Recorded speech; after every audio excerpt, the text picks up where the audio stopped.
सैलाब क्या है, फ्लड क्या है? ग्लोबल वार्मिंग ने क्या किया है, जो हमारे समंदर थे उनके टेम्परेचर्स को ज़्यादा हीट अप किया है। 1 डिग्री टेम्परेचर वेरिएशन जो होती है ना, वो 7% ज़्यादा मॉइस्चर होल्ड कर सकती है। इसकी मेल्टिंग की वजह से जो ग्लेशियर पाउंड्स या ग्लेशियर लेक्स वो भी एकदम फट सकते हैं, ठंडी हवाओं के साथ इंटरेक्शन करती हैं। आमतौर पे इनको वेस्टर्न डिस्टर्बेंस कहते हैं।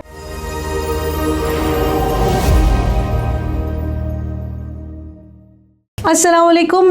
क्लाइमेट वॉइस ये वो नई सीरीज़ है जिसमें हम बात करते हैं क्लाइमेट चेंज की, क्लाइमेट चेंज से होने वाले इम्पैक्ट की, और क्लाइमेट चेंज को समझने की कोशिश कर रहे हैं कि आया ये एक दुरुस्त फिनोमेना है, सही कहा जा रहा है, या पाकिस्तान में मिसमैनेजमेंट है, चीज़ें ख़राब हो गई हैं और अब हम उसे क्लाइमेट चेंज का नाम दे रहे हैं। सिर्फ पाकिस्तान की बात नहीं है, बल्कि इस वक्त पूरी दुनिया एक जैसे मसाइल से दो चार है। आप अगर पाकिस्तान में और इंडिया में फ्लड्स देख रहे हैं तो बिलीव मी, अब से कोई 25-30 दिन पहले अमेरिका के टेक्सास जो इलाका है वहाँ पर भी ऐसा ही फ्लड देखा गया।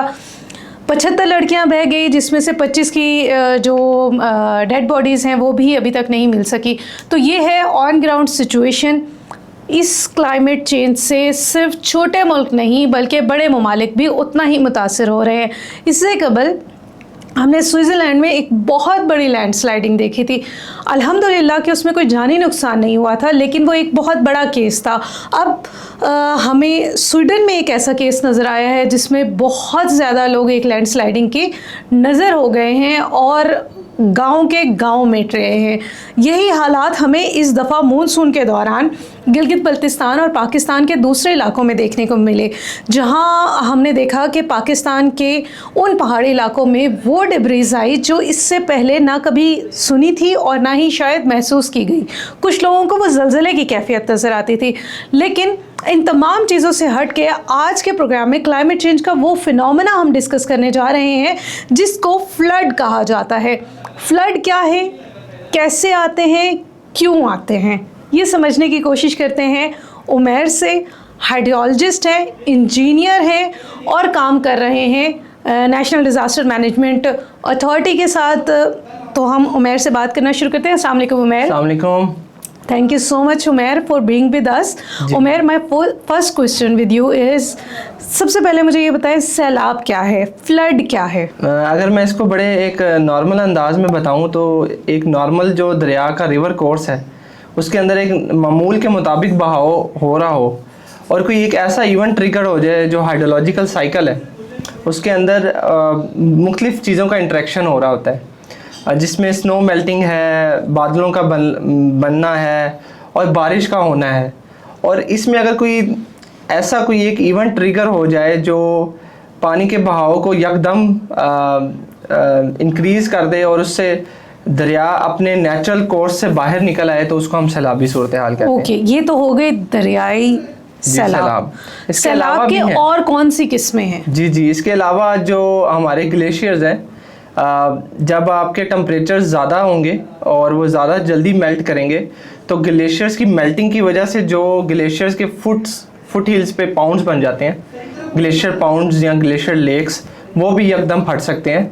वो इस वजह से फट सकते हैं कि एक पाउंड के अंदर जितना पानी का वॉल्यूम अवेलेबल है उसको किसी रुकावट ने, किसी ग्लेशियर के माउथ ने रोक के रखा हुआ है। और जब उसका बहाव इतना ज़्यादा हो जाएगा, उसका जो प्रेशर है, हाइड्रोस्टैटिक फोर्स लगेगी या कोई अर्थक्वेक इवेंट हो जाएगा, बहुत सारी सूरत हाल हो सकती हैं, या बड़ी तेज़ बारिश हो गई है, कोई लैंडस्लाइड आके उस लेक को डिस्टर्ब कर देती है। तो इन सारी वजूहात से वो सारा जो पानी का हुजम है जो कई महीनों से मेल्ट होने की वजह से जमा हुआ था, फिर वो यकदम नीचे की तरफ बह के आएगा, जिसको ग्लेशियर लेक आउटब्लस्ट फ्लड कहते हैं। ठीक है, ओके। ग्लॉफ। उसके अलावा एक और फिनोमेना है जिसको हम फ्लैश फ्लड्स कहते हैं। और ये अभी हमने रिसेंट दिनों में हमने पाकिस्तान में एक इवेंट्स भी देखे हैं जिसमें क्लाउड बर्स्ट का बहुत जिक्र हुआ है। असल में ये ऐसा एक इवेंट होता है कि जिससे दो डिफरेंट वेदर सिस्टम्स इंटरेक्ट करते हैं, दो डिफरेंट एयर मैसेज का इंटरेक्शन होता है, गर्म हवाएं ठंडी हवाओं के साथ इंटरेक्शन करती हैं। आमतौर पे इनको वेस्टर्न डिस्टर्बेंस कहते हैं और साउथ वेस्ट मानसून सिस्टम कहते हैं।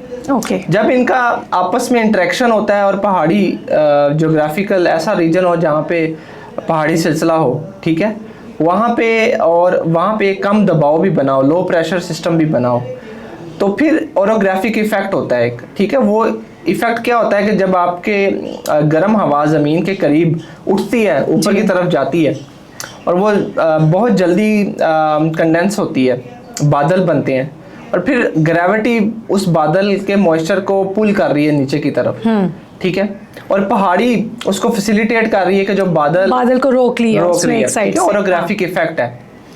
तो उसमें क्या होता है कि एक हाई इंटेंसिटी रेनफॉल एक बहुत कम टाइम के अंदर फिर हो जाती है किसी एक रीजन के इसको आजकल हम क्लाउड बर्स्ट कहते हैं। और इसकी एक फिर टेक्निकल, जाहिर है इसकी एक टेक्निकल एक वैल्यूएशन है कि कब हम क्लाउड बर्स्ट कहेंगे।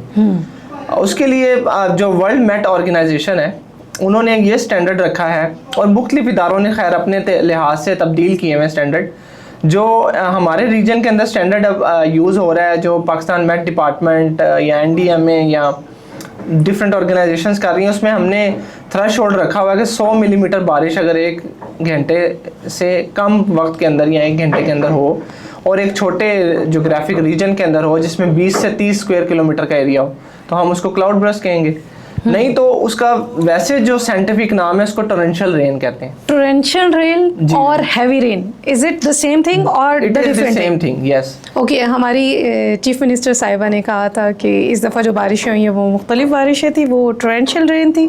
यस, हम ये कह सकते हैं, बिल्कुल। क्लाइमेट चेंज ने ऐसे किया है। क्लाइमेट चेंज ने इस बार जब भी साउथ वेस्ट से मानसून आ रहा था इंडिया की तरफ से, उसी टाइम फैसिलिटेट किया जो हमारे वेस्ट पे वाटर बॉडीज़ हैं, जिसमें मेडिटेरियन सी है, कैस्पियन सी है, ब्लैक सी है, वहाँ से भी बुखारात ज़्यादा टेम्परेचर्स होने की वजह से बने, वहाँ से भी क्लाउड सिस्टम बने, और वो थ्रू अफगानिस्तान हमारी तरफ एंटर हुए।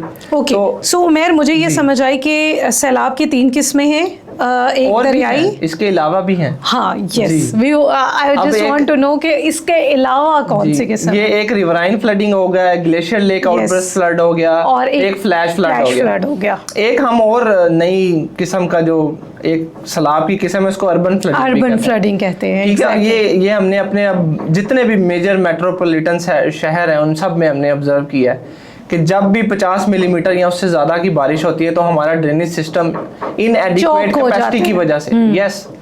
और उसमें फिर एक दूसरा फैक्टर भी है जिसको मैं अगर टेक्निकली समझाऊं, जितना ज़्यादा हम अपनी लैंड सरफेस को पेव्ड करते जाएंगे, मतलब इम्परवियस सरफेस हम जितनी ज़्यादा करते जाएंगे तो कम बारिश भी ज़्यादा रन ऑफ बनेगा। रन ऑफ क्या होता है? वो पानी होता है जब एक बारिश हो जाती है तो कुछ मिकदार उसकी ज़ाया होनी होती है और कुछ मिकदार ने सरफेस के ऊपर रन ऑफ बनना होता है। उसमें ज़ाया होने के उसको कैसे एक्सप्लेन किया जाता है? हम इसको हाइड्रोलॉजी में इनफिल्ट्रेशन कहते हैं, एवेपो ट्रांसपायरेशन कहते हैं। मतलब एवेपोरेशन हुई, प्लांट्स ने भी पानी यूज़ किया, प्लांट बॉडी से भी पानी एवेपोरेट हुआ, बायोलॉजिकल चीज़ों ने भी पानी को कुछ ना कुछ कंज्यूम किया, नॉन लिविंग थिंग्स नहीं, उनसे भी पानी कुछ घड़े भर गया, डिप्रेशन स्टोरेजेस हो गई। उसके बाद जो पानी बचा वो रन ऑफ बना। अब हमने हर चीज़ को पेव्ड कर दिया है, या वो असफाल्ट है, या वो कंक्रीट है, या वो हमने टफ टाइल लगा दिया, या वो कोई हमने पक्की सरफेस कर दी है। ओके, सो वाटर चैनल्स खत्म कर दिए हैं हमने। इसको इस तरह से नहीं देखेंगे, इसको इस तरह से देखेंगे कि अब कम मिकदार की बारिश भी ज्यादा जल्दी रन ऑफ बन जाती है। हाँ, क्योंकि वो जज्ब नहीं हो रही जमीन पे, जिसमें जज्ब हो जाना चाहिए। स्पेसेस खत्म कर दी हैं। बिल्कुल, चैनल्स अवेलेबल है, चैनल सारी हमारे स्टॉर्म ड्रेनेजेस भी हैं, हमारे अंडरग्राउंड हमारी सड़कों के नीचे सीवरेज सिस्टम भी है। लेकिन सड़क ने जो पानी जज्ब करना था, उस इलाके ने जो पानी जज्ब करना था, नीचे उसको हमने टफ टाइल, लॉसेस हमने कम कर दिए हैं। अब जब प्रेसिपिटेशन में से आप लॉसेस को माइनस करते हैं तो रन ऑफ बनता है। ये एक हाइड्रोलॉजिकल इक्वेशन है। तो ये एक फैक्टर है, इससे एक नई किस्म की इमरजेंसी आ गई है जिसको हम अर्बन फ्लडिंग कहते हैं। और अब हमें सोचना पड़ेगा आगे आने वाले सालों में ये और ज्यादा हमें यानी कि इससे फेस करना पड़ेगा। अर्बन फ्लडिंग बहुत ज़्यादा होगी। Let me clear one thing to our listeners and viewers. Urban flooding सिर्फ छोटे शहरों में और दही इलाकों में तो होती ही नहीं है, शहरों में होती है। पाकिस्तान और इंडिया जैसे शहरों में नहीं हो रही, बल्कि US, फ्रांस, स्पेन, इन तमाम जगहों पर भी ये सिचुएशन बिल्कुल, लेकिन वहाँ एक और चीज़ भी है। ओके। उनकी जो टाउन प्लानिंग है ना, उसके अंदर क्लाइमेट चेंज को इनकॉर्पोरेट किया हुआ है। वो अपनी टाउन प्लानिंग और land use, land cover climate change के लेंस के साथ देखते हैं। हमारे यहाँ इस तरह की कोई प्रैक्टिस नज़र नहीं आ रही। कुछ मॉडल प्रोजेक्ट्स बनाए जाते हैं जिसमें रिचार्जिंग पिट्स होती हैं, रेन वाटर हार्वेस्टिंग सिस्टम होते हैं। वो एक छोटा सा मॉडल प्रोजेक्ट होता है। फॉर एग्जांपल इस्लामाबाद के किसी एक सेक्टर के एक पार्क के अंदर हमने वो प्रोजेक्ट बना लिया। Yes, rose and jasmine garden में जो मौजूद है, मगर उसको हमने कंट्री वाइड हमने उसको फैलाया, सर्कुलेट नहीं किया, अभी उसकी रेप्लिकेशंस नहीं की हमने। ओके, ठीक है, उसको हमने एक पायलट प्रोजेक्ट बना लिया। हमें पता है, इंजीनियर्स गाइड कर रहे हैं कि वो सक्सेसफुल मॉडल है। आपकी पूरे पार्क के पानी को वो जल्ब करके इनफिल्ट्रेट कर सकते हैं। हम वाटर टेबल राइज कर सकते हैं हम अपने शहरों का। लाहौर का वाटर टेबल जो है वो आपको पता होगा कि पिछले जस्ट 20-30 सालों में कितना ज्यादा गिर गया है। इस्लामाबाद का वाटर टेबल इस यहाँ पे भी मसला है, 80% डाउन कर गया है। और मेजॉरिटी जो इस्लामाबाद के इलाके हैं वहाँ पे पानी नहीं है। वो जो पानी 20 फुट 30 फुट पे आ जाता था, वो अब 150 फुट पे भी नहीं आ रहा। बिल्कुल, 300-400 फुट अभी मुझे पता चला है कि जी कुछ इलाके ऐसे सोसाइटी में 300 से 400 फुट से नीचे कोई बोर नहीं करवा रहा। Okay, so what could be, though it's not topic, what could be other element जो हम अगर हम बोरिंग ना करवाएं तो क्या करवाएं? उसमें आप बोरिंग नहीं करवाते तो आप It's the government responsibility to provide water. So what the government should do? ये नहीं, इसको इस अंदाज से ना देखें। ये कम्युनिटी लेवल से शुरू होता है सारा चेंज जो होता है वो कम्युनिटी लेवल से। मतलब मैंने अगर पानी का इस्तेमाल करना है, गाड़ी धोते हुए, मैंने कपड़े धोते हुए, साफ पानी को इस्तेमाल करना है, धोते हुए, तो मैंने वहां से इसको इनिशिएट लेना है। बिल्कुल ठीक है। इंडिविजुअल से ये फिर कम्युनिटी लेवल पे शिफ्ट होना है उस इफेक्ट ने। फिर कम्युनिटी लेवल को फिर गवर्नमेंट ने फैसिलिटेट करना है। जैसे मैं आपको मिसाल दूं, हर एक बड़े शहर के अंदर एक अथॉरिटी है जो डेवलपमेंट अथॉरिटी होती है। जैसे लाहौर में लाहौर डेवलपमेंट अथॉरिटी है, इस्लामाबाद में सीडीए है, रावलपिंडी में आरटीए है, मुल्तान में एमडीए है, कराची की भी है। ठीक है, कराची डेवलपमेंट अथॉरिटी है। वो इन्फोर्स कर सकती है कि वो लोग एक स्टैंडर्ड रख लें कि एक केनाल या 10 मरले से बड़ा जो भी घर होगा वो अपने घर में एक rain water harvesting system design करेगा। वो कुछ भी नहीं होता, जैसे जापान में है जी। उसमें कोई बड़ी साइंस नहीं है। आपने जो अपने घर की रूफ पे पानी जमा हो रहा है उसको एक ड्रेनेज पाइप के जरिए, एक रेन वाटर कलेक्टिंग पाइप के जरिए आपने अपने जमीन में बोर करके इनफिल्ट्रेट करवा देना है। इससे घर की बुनियादें नहीं खराब होंगी। क्यों खराब होंगी? वो एक आपका या स्टील का पाइप होगा या प्लास्टिक का पाइप होगा जो आपके वाटर टेबल के साथ आपके रूफ के पानी को कनेक्ट कर देगा। उसमें बस आपने ये एक ख्याल रखना है कि वो डायरेक्ट भेजने की बजाय उसमें थोड़ी सी फिर कुछ टेक्निकल लेयर्स बनाते हैं ताकि वो एक लेयर बाय लेयर पानी मूव करे। ऊपर सैंड हो, नीचे ग्रेवल्स हो, फिर उनमें से पानी खुद ब खुद चारकोल हो। चारकोल नेचुरल फिल्ट्रेशन करता है, तो उसमें से पानी गुजर के, और वो कोई खर्चे वाली बात नहीं है। अगर सिर्फ ये बाय लॉ कर दिया जाए तो हर कोई शुरू कर देगा। इसको थोड़ा सा और आसान करूं तो आपको याद होगा हमारे घरों में एक टैंकी बनाई जाती थी वाटर को स्टोर करने के लिए, जिसमें हम रूटीन में जब पानी आता था उस पानी को, जो गवर्नमेंट की तरफ से, वासा की तरफ से प्रोवाइडेड पानी आता है, तो लोग अपनी टैंकी को फुल कर लेते थे और जब भी उन्हें जितना पानी रिक्वायर्ड होता था वो किसी और टैंकी में किसी और जगह पे मूव करके उससे इस्तेमाल करते थे। अब जब आप अपने घर में कोई टैंकी बनाने जा रहे हैं तो आई मस्ट रिकमेंड कि आप 2 टैंकियाँ बना लें। एक वो जिसमें आप साफ पीने का पानी स्टोर करें,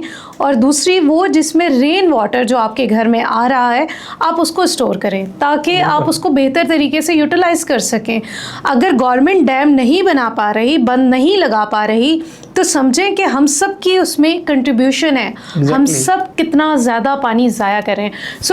get back to our topic. इसके ऊपर तजर्बे हो चुके हैं जी, बिल्कुल ऐसा ही है। लाहौर में एक मैं आपसे शेयर करूं, जो स्टेडियम के साथ एक इलाका है वो लो लेइंग इलाका है, तो उसके 2-3 गलियां थी जो लाहौर स्टेडियम की तरफ थी। उनमें ना ये रेगुलर अर्बन फ्लडिंग होती थी। वो एक लो लेइंग एरिया था, नशेबी इलाका था।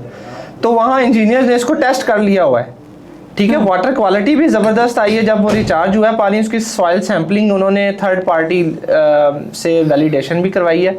Water quality World Health Organization standards के मुताबिक होती है जब रिचार्ज होता है। और रिचार्ज, एक जो रिचार्ज वेल है 8 फीट या 9 फीट डायमीटर का, वो एक 10 फीट का गड़ा था, उसके अंदर उन्होंने लेयर्स डाली, उसके अंदर उन्होंने वो पॉइंट सेलेक्ट किया जहाँ पे नेचुरली पानी आके खड़ा हो जाता था अर्बन फ्लडिंग के अंदर। तो वो 3 घंटे के अंदर, जो 2-3 घंटे की बारिश थी, 3 घंटे के अंदर उसने उस 3 गलियों का पानी उन 3 कुओं ने नीचे जज़ब करवा दिया। तो 4 घंटे के बाद जब लोग गुजरे तो वहाँ अर्बन फ्लडिंग ही नहीं थी। सब लोग हैरान कि ये 10 सालों से लाहौर में वो जगह है, वो गलियाँ हैं जहाँ पे हमेशा पानी होता था और हम गाड़ी अपनी पानी में से गुजारते थे। तो ये चीज़ें हो सकती हैं। सो कम्युनिटी, टाउन प्लानिंग और जो नई नई हाउसिंग सोसाइटीज़ बन रही हैं, आप सबका ये फ़र्ज़ है कि खुदारा इस मुल्क को फ्लड जैसी तबाहकारियों से बचाने के बजाय बचाने के लिए इनफैक्ट हम सबको ये करने की ज़रूरत है कि हम अपनी अपनी कंट्रीब्यूशन दें और अपने इलाकों में एक ऐसा मैकेनिज़्म बनाना शुरू करें कम्युनिटी लेवल से स्टार्ट होकर, जिससे फ़्लड को मैनेज किया जा सके। हम फ्लड पे ही वापस आते हैं। फ्लड की इसके अलावा भी कोई और किस्म है? So we have 4 type of torrents होते हैं। टॉरेंट्स कौन से होते हैं? टॉरेंट्स उन इलाकों को कहते हैं जो एक बंजर इलाके होते हैं जहाँ पे खुश्क पहाड़ होते हैं। सहरा नहीं, सहरा नहीं कहेंगे हम। हम वो होगा पहाड़ी इलाका। 2 तरह के बलूचिस्तान के पहाड़, जैसे बलूचिस्तान के हैं, जैसे डेरा गाजी खान के हैं, और सलमान वाली जो किरथर रेंज जो बलूचिस्तान की है, सुलेमान रेंज है। ठीक है। पहाड़ों में 2 तरह के पहाड़ होते हैं। एक ग्रीन पहाड़ होते हैं जी, जैसे इस्लामाबाद के, आप बुनेर और सवात के इलाके में थे। ठीक है, नॉर्थर्न एरियाज के। और उसके अलावा फिर उसके ऑपोजिट पहाड़ होते हैं जहाँ खुश्क पहाड़ होते हैं। ओके। और जब हम अपनी जोग्राफिक कन्फिग्रेशन को पाकिस्तान देखते हैं ना, तो ये इक्वेटर के बहुत करीब है। तो ये यहाँ गर्मियों में बहुत शदीद गर्मी होती है, सर्दियों में बहुत ज़्यादा सर्दी होती है। वो तो अब क्लाइमेट चेंज से हो रहा है ना मैडम? नहीं, वो हमेशा से होता है। नहीं, वो अब क्लाइमेट चेंज की वजह से ज्यादा सर्दी हो रही है। I born in the city जहाँ पे सर्दियाँ होती थी 6 महीने की, 5 महीने की, तो अब नहीं होती। हमारी सर्दियाँ 3 महीने की हो गई हैं। फिर हम कहते हैं क्लाइमेट चेंज की वजह से गर्मी ज्यादा हो गई है, सर्दी कम हो गई है। जी, अब उसका मैं आपको एक तवज्जो इस तरफ दिला रहा हूँ कि जब गर्मी ज़्यादा होती है, 40 डिग्री 45 डिग्री टेम्परेचर होता है, तो जो कच्चे पहाड़ होते हैं, जो वीरान पहाड़ होते हैं, उनकी जो सॉइल है उसके अंदर सैंडी मटेरियल भी होता है जिसको सैंड बोलते हैं। तो वो क्ले और सॉइल सैंड का मिक्सचर है। ठीक है। तो सैंड बहुत ज़्यादा गर्म होने की वजह से फ्यूज कर देती है सॉइल क्ले को। ओके। उससे वो क्या होगा, जो उनके पोर्स हैं वो क्या हो जाएंगे? खाली हो जाते हैं, बंद हो जाएंगे। ओके, बंद हो जाते हैं। ठीक है। गर्मी से वो खाली हो जाते हैं। नो, सॉइल के अंदर ना पोरोसिटी होती है। पोरोसिटी किसको कहते हैं? कि सॉइल मैस के अंदर एक स्पेस है जिसको हवा। जी, हमने देखा हुआ है गवादर के जो पहाड़ हैं बलूचिस्तान में, जो मुख्तलिफ जगहों पे पहाड़ हैं, वो बिल्कुल ऐसे हैं कि उनमें छोटे छोटे सुराख बने होते हैं। वो रेत वाली, ये वो आप बात कर रही हैं जो रॉक्स की फॉर्मेशन होती है, रॉक स्ट्रक्चर्स की। ओके। मैं सॉइल की, क्ले की बात कर रहा हूँ। ओके। ठीक है। जो सॉइल है ना, क्ले है, उसके अंदर भी सैंड का मिक्सचर होता है। ठीक है। सिल्ट, क्ले, सैंड मिक्स बना होता है। तो जब हाई टेम्परेचर होता है ना, तो जो इसके पोर्स होते हैं ना, वो बंद हो जाते हैं। ठीक है। ठीक है, ज्यादा गर्मी होने की वजह से। तो जब ज्यादा गर्मी होने की वजह से आपकी क्ले के पोर्स बंद होंगे, और आप इमेजिन करें कि 30-40 मिलीमीटर का एक छोटा सा रेनफॉल इवेंट भी उस पहाड़ के ऊपर होगा, तो वो क्या करेगा? वो पानी सीधा नीचे आ जाएगा। वो 2 घंटे में एक सैलाबी रेला बन के नीचे एग्जैक्टली, वो अपने वाटर चैनल को इकट्ठा करेगा, कि हमारा कोई हिल टॉरेंट एक्टिवेट हो गया। और ये फिनोमेना इतना ज्यादा कॉमन है हमारे डेरा गाजी खान, राजनपुर, किरथर रेंज के अंदर, खुशदार, आवारान और जल मगजी का इलाका, ये सारा इस वजह से इस चीज़ का शिकार होता है। वहाँ पे जो पहाड़ हैं वो बिल्कुल कम रेनफॉल के ऊपर भी 40-50 मिलीमीटर की रेनफॉल के ऊपर बहुत ज़्यादा फ्लो जनरेट कर देते हैं।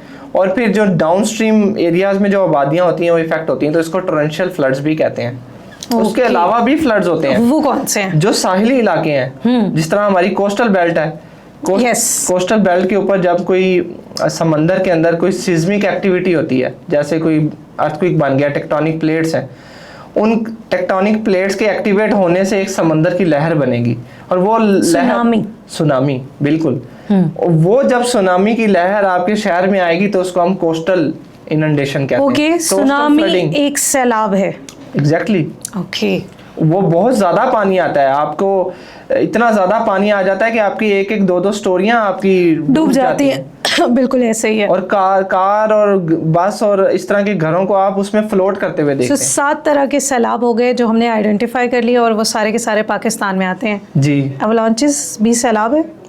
एवलांचेस सैलाब नहीं, बर्फानी सैलाब नहीं, उसको सैलाब के अंदर नहीं लेते। उसमें ये होता है कि जो लूज स्नो पैक होता है ना, वो नीचे की तरफ आता है। ओके। तो वो आप कह लें कि सैलाब तो नहीं हम कह सकते, लेकिन वो एक स्नोफॉल जो होता है, उसकी जो मौसमियाती तब्दीलियां हैं ना, उन्होंने स्नोफॉल के पैटर्न्स को भी डिस्टर्ब किया हुआ है। ओके। जो फ्रेश स्नो होती है उसके अंदर ये बहुत एबिलिटी होती है कि वो नीचे वाली जो पुरानी स्नो की लेयर होती है ना, उसके साथ उसके ऊपर लूजली पड़ी होती है, ठीक है। और हमारे जो पहाड़ी इलाके हैं ना, ये बड़े स्टीप है। जिन्होंने खुद जाके देखे हमें पहाड़ी इलाके, उनको पता होगा कि हमारे किस जगह की बात करें? कश्मीर वाले पहाड़ी इलाके, गिलगित बल्तिस्तान वाले, और बड़े वाली साइड की बड़े पहाड़ों की बात बड़े पहाड़ों की बात कर रहा हूँ, जहाँ पे स्नो पैक्स हैं पहाड़ियों पे ना, चोटियों पे, जहाँ ग्लेशियर्स भी हैं। जी। वहाँ पे जब ये स्नो फ्रेश पड़ी होती है और लेट स्नोफॉल्स होते हैं, तो उसकी वजह से जो टेम्परेचर राइजेस हैं वो भी उसको फैसिलिटेट करते हैं।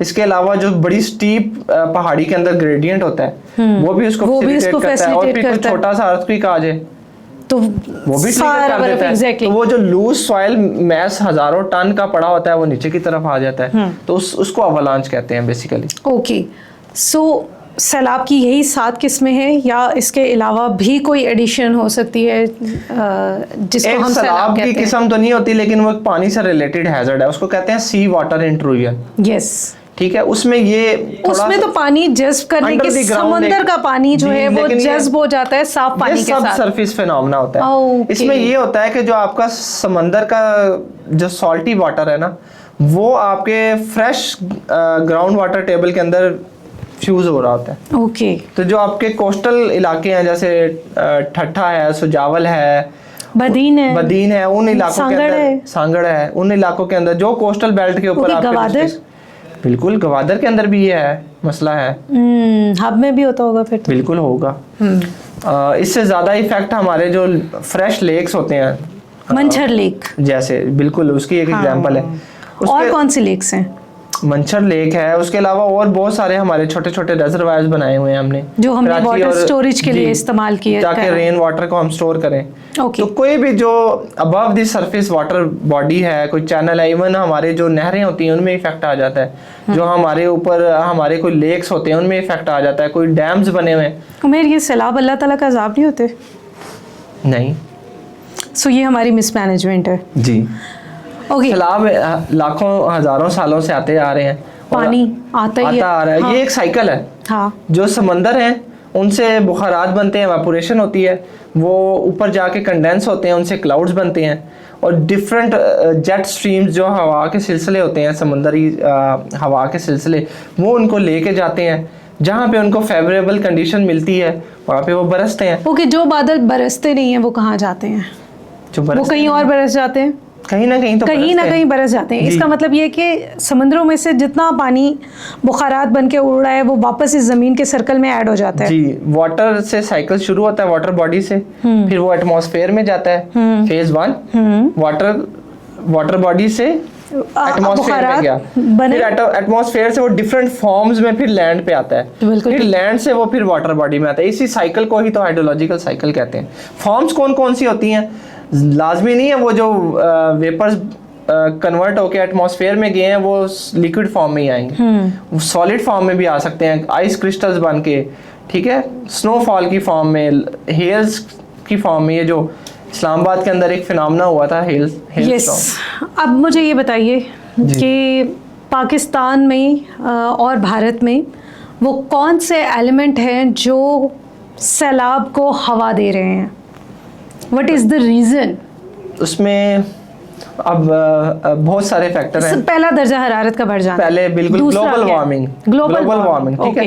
ग्लोबल वार्मिंग ने क्या किया है, जो हमारे समंदर थे उनके टेम्परेचर्स को ज़्यादा हीट अप किया है, ठीक है। जब हमारे समंदर ज़्यादा हीट अप होंगे अपने नॉर्मल टेम्परेचर से, तो वो ज़्यादा बुखारात एटमॉस्फेयर फेज में ज़्यादा मॉइस्चर होगा। बिल्कुल। और इसको मैं अगर आपको टेक्निकली बताऊं तो 1 डिग्री टेम्परेचर वेरिएशन जो होती है ना, वो 7% ज़्यादा मॉइस्चर होल्ड कर सकती है। वाओ।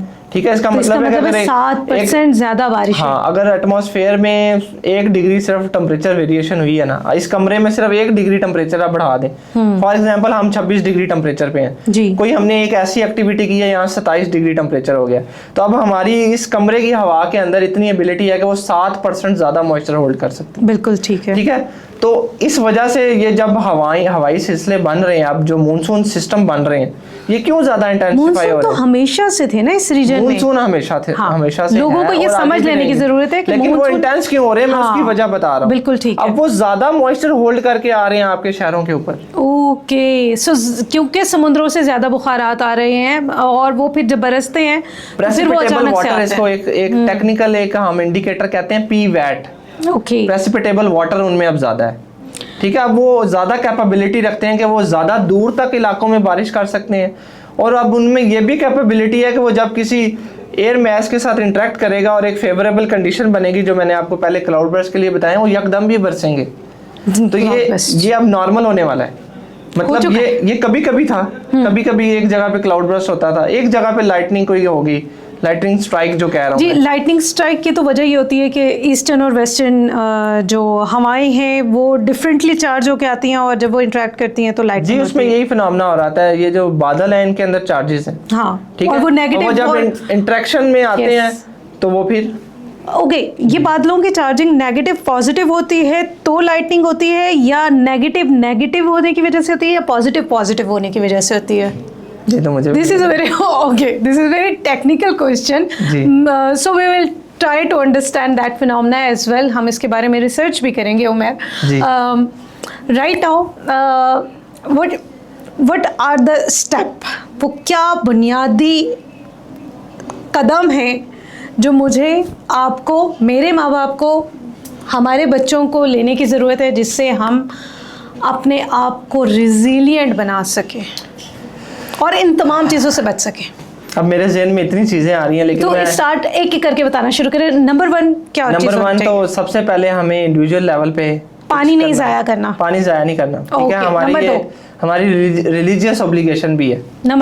नंबर 2 हमें कम्युनिटी लेवल पे भी इसकी आगाही करनी है। नंबर 3 आपको पता है तो आपके हमसाये को इस चीज़ का एहसास नहीं है तो उसको एहसास दिलाना है। ठीक है। एक होते हैं इंडिजिनस नॉलेज, जी, जो हमारे बुजुर्गों में ज़्यादा होता है। हम वो हमसे कम पढ़े लिखे होते हैं, लेकिन दे अंडरस्टैंड दिस फिनोमेना।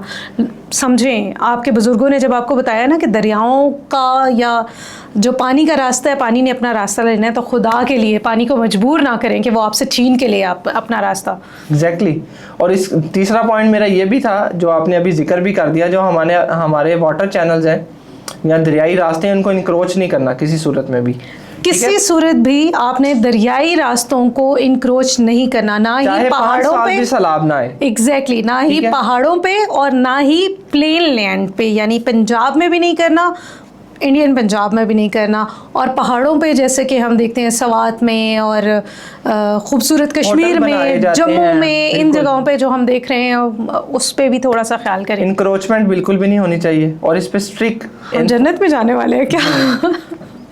लोगों के लिए ये जन्नत की मिसाल है। डेवलप कंट्रीज में डेवलपमेंट जरूर करें। डेवलप कंट्रीज में ये हो रहा है, ये इम्पॉसिबल बात नहीं है, यानी कि ये थ्योरेटिकल बात नहीं है, ये प्रैक्टिकल बात है।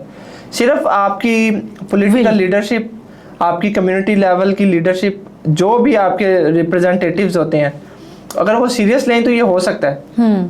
ठीक है, चाइना के अंदर इसकी इन्फोर्समेंट है, जब जर्मनी के अंदर है, वो जापान के अंदर है, जापान के अंदर है, वो लोग अपनी टाउन प्लानिंग इस तरह से करते हैं कि दे इंश्योर के उनके जो अर्बन सेंटर्स हैं उनके अंदर ग्रीन स्पेसेस अवेलेबल हो, उससे अर्बन हीट आइलैंड्स नहीं बनते। ये भी एक नया हैजर्ड है, लेकिन वाटर से रिलेटेड नहीं है, लेकिन क्लाइमेट सैलाब से रिलेटेड नहीं है जी, लेकिन से रिलेटेड था। नहीं, ये सैलाब से रिलेटेड नहीं है। इसको अर्बन हीट आइलैंड्स क्या होता है कि आपने एक ऐसी डेंस जगह पे आपने बहुत ज़्यादा बिल्डिंग्स बना ली हैं, जहाँ पे आपने सारी कंक्रीटिंग ही कंक्रीट कर दी है, वहाँ पे कोई दरख्त नहीं है। ठीक है, तो वहाँ क्या होगा, जैसे इस्लामाबाद, एक माइक्रो, नहीं इस्लामाबाद जैसा नहीं, इस्लामाबाद से भी वर्ष सिनेरियो। मुझे इस्लामाबाद इसलिए क्योंकि उमेर आप कितने साल पहले इस्लामाबाद शिफ्ट हुए? मुझे 2-3 साल हो गए। ओके, मैं इस शहर में पैदा हुई हूँ। मैंने इस शहर को कंक्रीट का जंगल बदल में टर्न होते हुए मैं देख रही हूँ। इस वक्त भी जिस जगह हम बैठे हैं, यहाँ से दाएं बाएं जितनी हाउसिंग सोसाइटी बनी हुई है, ये सारी जगहें मेरे बचपन में बिल्कुल ग्रीन लैंड थी। यहाँ से पानी ठीक है, वो है फैक्टर, हम कर रहे हैं अर्बन, और यही हम हर जगह पे कर लेकिन रहे हैं। इसको अगर मैं कराची से कंपेयर करूं, ऑब्वियसली नॉट, ऑब्वियसली नॉट। मैं उस तरह का एक सिनेरियो आपको बताना चाह रहा हूं जैसा कराची है। लेकिन इस्लामाबाद को अगला कराची ना बनने दें, खुदा के लिए। बिल्कुल, अगर आप बनने देंगे तो फिर आप अपने ऊपर ही क्लाइमेट चेंज के इफेक्ट्स देखेंगे। सफर तो हमने करना है। फिर ना कहिएगा कि क्लाउड बस हो गया है, सड़कें डूब गई हैं, पानी में पानी आ गया। इस्लामाबाद में होना फिर नामुमकिन नहीं है, ये मैं आपको पहले बता दूं। मेरे ख्याल से 49 इस साल हमने क्रॉस कर लिया, तो वही ना 50 से ऊपर भी चला जाएगा। ठीक है, अब उसमें ये होता है कि जब आपने हर चीज को कंक्रीट से ढांप दिया है, तो कंक्रीट क्या करता है, ज्यादा हीट अब्सॉर्ब करता है, ज्यादा अब्सॉर्ब करता है, फिर टेम्परेचर ज्यादा इंक्रीज होता है और ज्यादा देर तक हीट को अपने अंदर रखता है, रिटेन करता है।